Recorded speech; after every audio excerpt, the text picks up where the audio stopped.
roots as comedy aimed at an adult audience.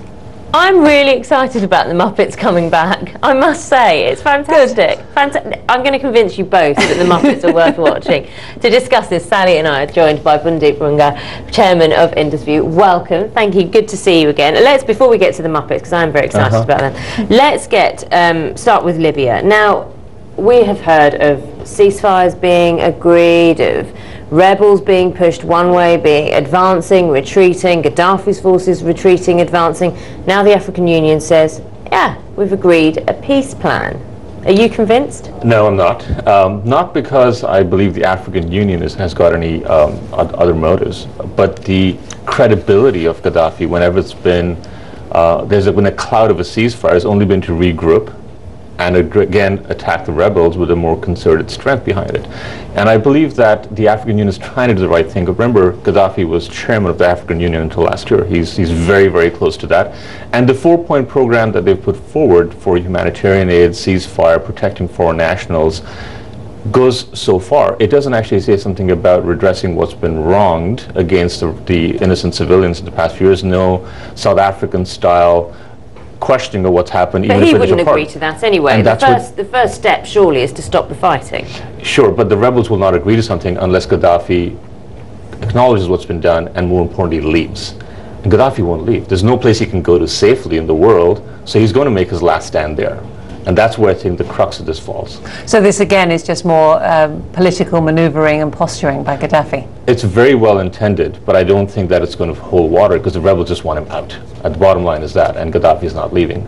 So I don't believe this is going to be a credible alternative. Another person who is not leaving, Laurent Gbagbo, the incumbent president, Alassane Ouattara, the UN-recognised elected president, is there. They're both fighting. The strong words from Ban Ki-moon now, use all means necessary, he says to UN and French peacekeepers. Yeah. Absolutely, and they have used now more stronger means to have helicopter rocket attacks on the heavy artillery and heavy gunfire that Gbagbo has. The problem is, of course, that when you have an incumbent who doesn't want to leave, despite an internationally recognized alternative, legitimate winner of the elections last year, what can you do, right? So it's going to be a real test point for the UN here as well, because at some point they can't just fight from the air. They're going to have to get involved on the ground to make real changes. And that's where I think there's a watershed for the United Nations and I guess to some degree NATO in Libya, where you can't just take a very surgical view on things from the air. You've got to get involved and take the risk on the ground. Absolutely, and take this body back home. And again, the feeling is that if Laurent Gbagbo steps down and the elected president comes in, that everything will be all right. But in some ways,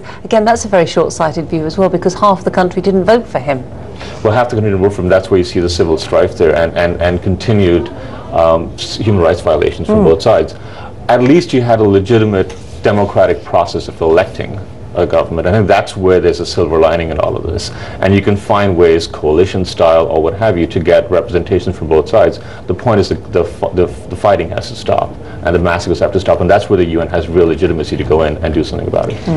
It's 1 month on. It's amazing in Japan what this country is suffering at the moment. We've reported on the devastation since the earthquake and tsunami. We've spoken to Roland Burke today, and the pictures of the devastation are horrific. It's going to take months, if not years, for this country to recover. It's going to take years, for sure.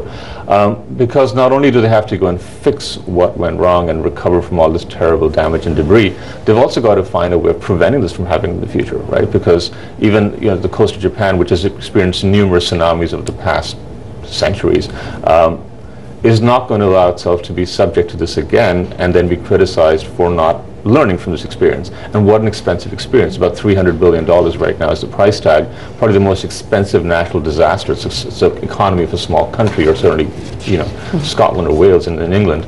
And that's where I believe that the lesson is not only to prevent it, but when you actually go and rebuild this whole economy, there's a chance for Japan to actually get back on its track. And 22,000 people dead is a huge human tragedy here.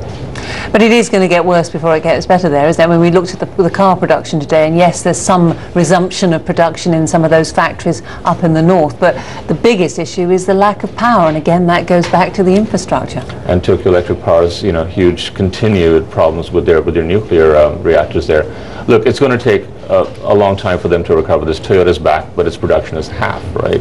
And a lot of component manufacturers are there. You know, Apple's iPad may get potentially disrupted because of microelectronic chips that come out of Japan.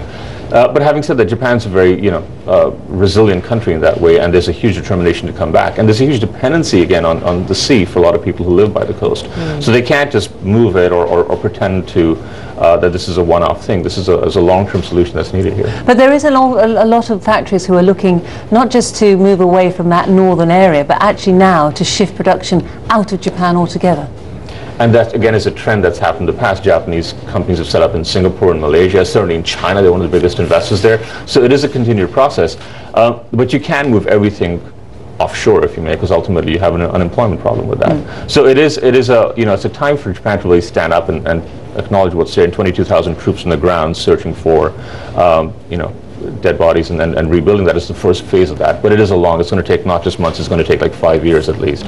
Let's move on. We've got a couple of business stories to look at. Let's see if we can tie these in. We've got new levels of risk being applied to British banks.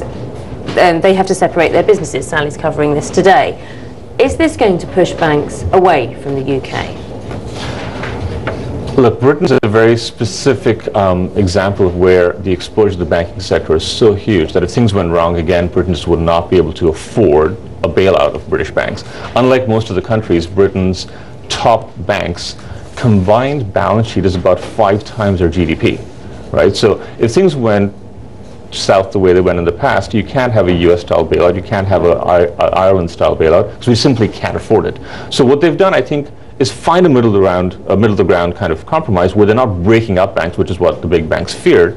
They're simply ring fencing the more riskier parts of their business, which is part of normal banks' business. At the same time, they're saying, open up competition. Let's lose some of those retail chains so you have more competition and you've ring fenced the riskier investment banking from the more mainstream commercial banking. Let's quickly mention China Daily as well. This first quarterly deficit in 7 years, but we shouldn't be worried. I feel like kind of paraphrasing Reagan and saying, it's the commodities, stupid, right? Because at the end of the day, what's caused this, if China had this 1 year ago, they'd be $25 billion surplus because the price of commodities, which is what they import a lot of, has just shot up so much in the past year. Partly, of course, due to the Middle East crisis, partly because of surging demand. The U.S. is on an economic recovery path. China and India continue to grow. So it's simply the price of commodities that's led to this first deficit in like 7 years. And that's crimped some of the expectations for full year surplus and growth. But it really comes down to that. There's not much they can do. It's not really the rebalancing of their currency or creating a more favorable climate for foreign investors, unfortunately, that's causing this. Well, we'd love to talk about the Muppets, but we've run out of time, unfortunately. So there we go. Such a shame. I think you should look forward to it. If you ever get to see it, enjoy it. I'm all with you on that. Okay, Bundeep, thank you very much. Good to speak to you. Likewise. That's it for the moment from Sally and myself. We'll see you soon. Bye-bye.